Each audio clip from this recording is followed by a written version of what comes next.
يعني كل اللعيبه جاهزه وعلى هيبه الاستعداد ان شاء الله للقاء او لمباراه مهمه ومرتقبه باذن الله.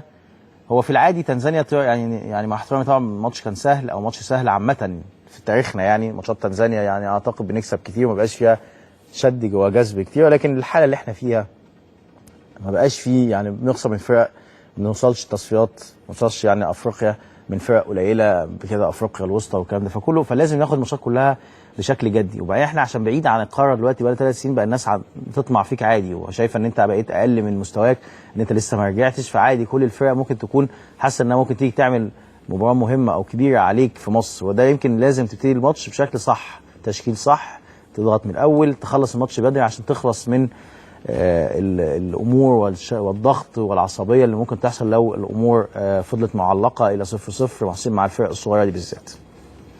الزمالك امبارح كان معانا كابتن اسماعيل طبعا، واتكلمنا في كل حاجه عن نادي الزمالك واللعيبه والانتقالات، ولكن الزمالك يمكن يعني سيسي بنسبه كبيره ممكن ما يكونش موجود في نادي الزمالك.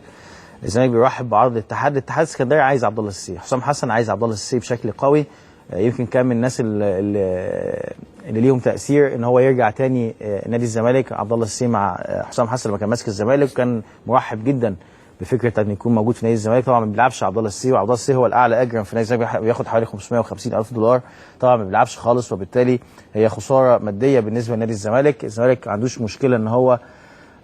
يدخل عبد الله في مقايضه مع محمد حمدي او ان هو يتباع، عنده فلوس لسه ما خدهاش، ممكن الزمالك يقول له يتنازل ويروح للنادي اللي هو عايز يروح، ان كان الاتحاد، ويخش معاه في نيجوشيشن على الانتقال.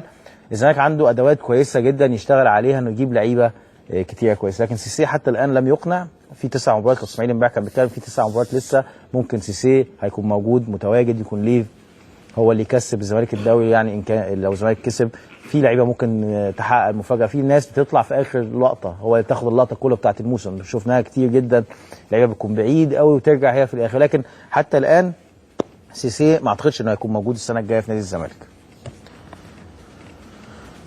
احمد رفعت بيقترب من الزمالك. احمد رفعت لاعب نادي امبي طبعا عليه جدل كبير مع اللعيبه، الحاله اللي هو فيها حاليا، فجاه تراجع كبير من امبي، نتائج امبي الاخيره محيره بشكل كبير، مفيش فوز، تعادلات وهزايم. كابتن طارق العاشي شفناه امبارح في صوره خلاص مضى عقده مع الشعب الاماراتي وساب طبعا نادي امبي، ووصلوا يعني لمرحله من التفاهم ان هو يمشي، لكن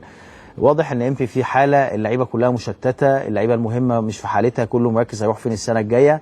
ده مأثر جدا على حاله الفرقه. يعني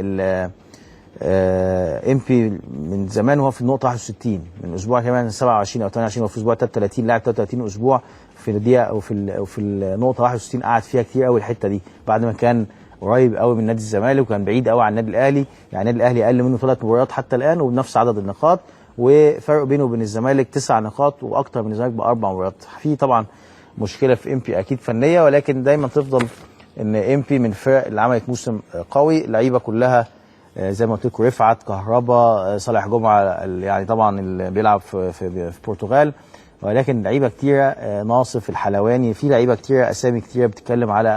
ان هي تمشي وتروح ان كان الزمالك والاهلي.